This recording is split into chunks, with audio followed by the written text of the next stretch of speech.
Good morning. Good morning. Thank you, God, and thank you to people at TEDxToronto for this awesome opportunity. Lost some sleep. I think I lost some weight. So, keeping in mind that the topic was redefinition, I wanted to talk about something that I felt comfortable about and something that would connect myself with you, the audience, today. So, the one thing that connects us all in this room is that we all have fathers.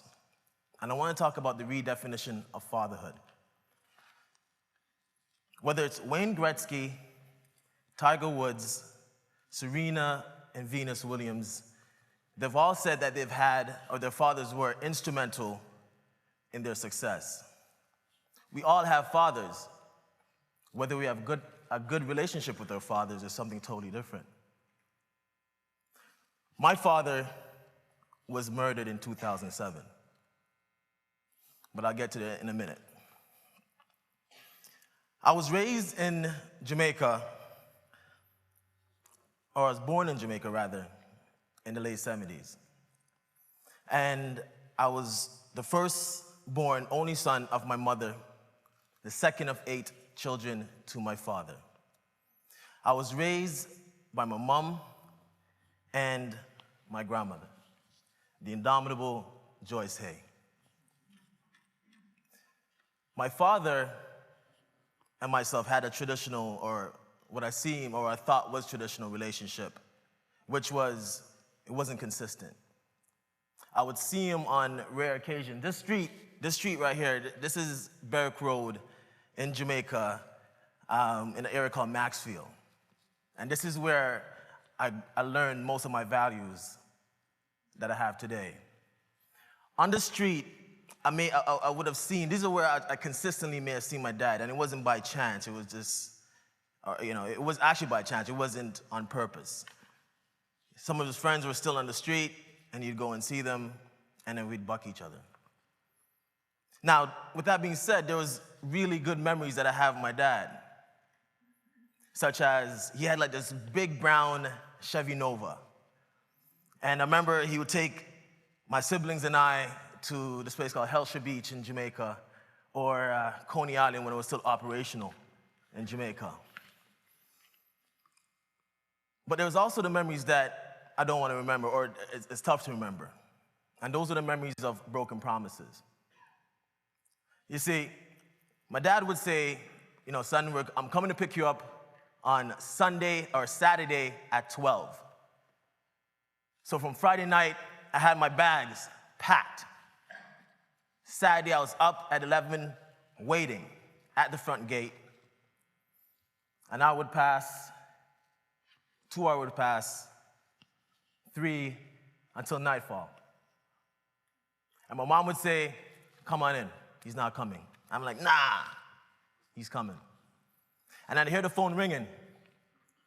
I knew when I heard that phone ringing, I knew what that meant. And he was on the other end saying, you know what, I'm sorry, something came up. So in 1990, my mom migrated with me to Toronto from Jamaica. My mom, hard-working woman. She'd work herself her way up in the banking industry in Jamaica, and ironically, she was cleaning banks in this new city. My adolescence in Toronto wasn't easy for myself or my mother, because my mom did a great job, did the best job she could to raise a single boy trying to become a man.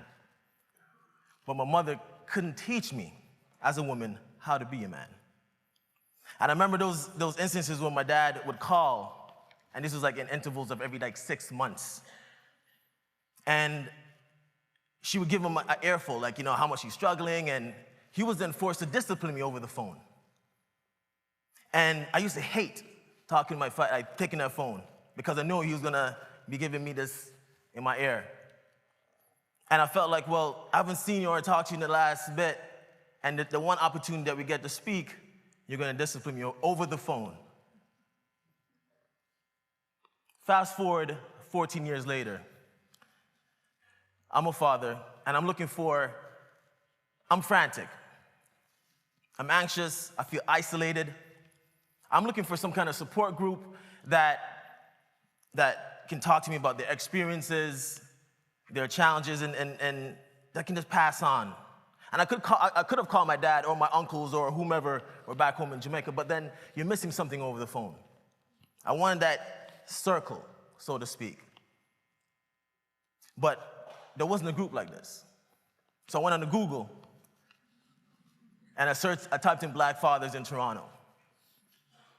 And what I got was hits on pimps,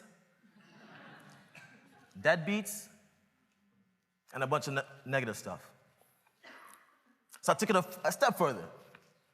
In my neck of the woods in Malvern, they have this family agency that had great programs for young parents. So I assumed that they had a program for fathers. So I went, put on my khakis, my blue shirt, trying to put on a little respectable. And I went there, and the receptionist looked at me when after my question. She looked confused. And she's like, we have programs for mothers, grandmothers, guardians, but nothing for fathers, not to mention Black fathers. So I remember the feeling I had when I left the office. I was frustrated, and again, feeling isolated. Because I'm saying, if a family agency has all these programs, but nothing for fathers, then you're telling me my role is not important. And the other thing is, I couldn't ask my father. Because in 2004, my father was murdered by an 11-year-old child that was then, who was fatherless as well. He was paid the equivalent of $200 at the time. And then he himself was murdered 2 weeks later by the same people who hired him. But what changed me forever was the conversation that I had with the detective. This is the challenge. I'm going to give you a story about this. When the people asked me to do a slideshow, I was looking for a picture of me and my dad. I couldn't find any. This is the only picture that I have of my father that I can use.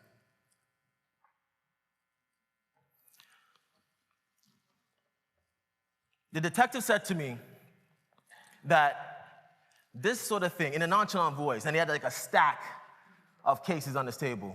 He's like, this kind of thing is happening more often than he'd like to admit. And I had to step back. I'm like, this? So a young man killing my father, then getting murdered 2 weeks later is normal? I'm like, nah.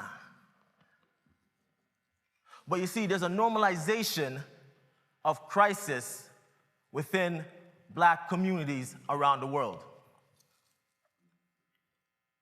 The number one predictor of violence and poverty in Black communities is fatherlessness. The question I was asking myself is, what can we do about the solution? What is the solution? What can we do? So in 2007, I created the Black Daddies Club, a movement built on love. The Black Daddies Club has a couple things that we're based on. It's to create a safe spaces for Black fathers to talk about our challenges as well as our victories as parents. The second is to work with the media to create alternate, more positive imagery of Black fathers. The one thing I can honestly say that these Black fathers, when they come to our program, they discover one thing right off the bat: they're not alone. And that is so key. The feeling of isolation and shame us fathers can go through, having that space is huge. Whether it's our Daddies and Me program, which is aimed at fathers and their children building a relationship. And for the dads who can't afford to go to, whether it's a Raptor game or the AGO, we provide these tickets, and we go as a group. And it's a beautiful thing where I have 3 boys, so if I have to go to the washroom, I'm asking one of these dads to watch my kid, and vice versa. And afterwards, we're exchanging numbers. So we're building communities. The second, again, dealing with isolation, we have a Breaking Bread program in Jane and Finch, which deals with fathers who have issues with the law. And again, those dads come in feeling like, yeah, I'm by myself. I'm going through custody. I'm having issue with subsidy. My lady says, listen to me, if subsidy finds out that you're playing a role, I'm gonna get that's gonna get cut. So you can't stick around. So these dads feel ashamed because they can't provide. So they can't see their kids. What drives me is two things. Number one, my three boys, Tristan, Julian, and Elijah. The second is that my father's death will not be in vain. You see, our goal is not just to create programs. It's to create change. It's to create policy change. It's to create a movement built on love. We have programs like our taboo discussion, which tackles issues from monogamy to homophobia in the Black community to mental health in the Black community. It's important for these discussions to go on, but also for us to talk about solutions and how can we as a community heal and grow. This is a program this is actually one of my favorite photos. This is from a family picnic that we had this year. And the young man who's putting on the face paint, he's the gentleman from Jane and Finch in our Breaking Bread program. So again, it's to take guys out of their norm, take them out of their spaces, and put them in it just show them something different. Now, for us to change or make positive change, we have to do it together. Because the issue of fatherlessness is not a Black issue, or is it just a man issue? You see, just like when I went to the family agency and there's no programming, society has looked at mothering or parenthood as a woman thing or a man thing. But these fathers also need support, resources to make that change. If we want that cycle of poverty and violence due to fatherlessness to change, there has to be a Black Daddies Club in every Black community, whether it's Canada, the UK, the US, and yes, even the Caribbean, where my father was murdered.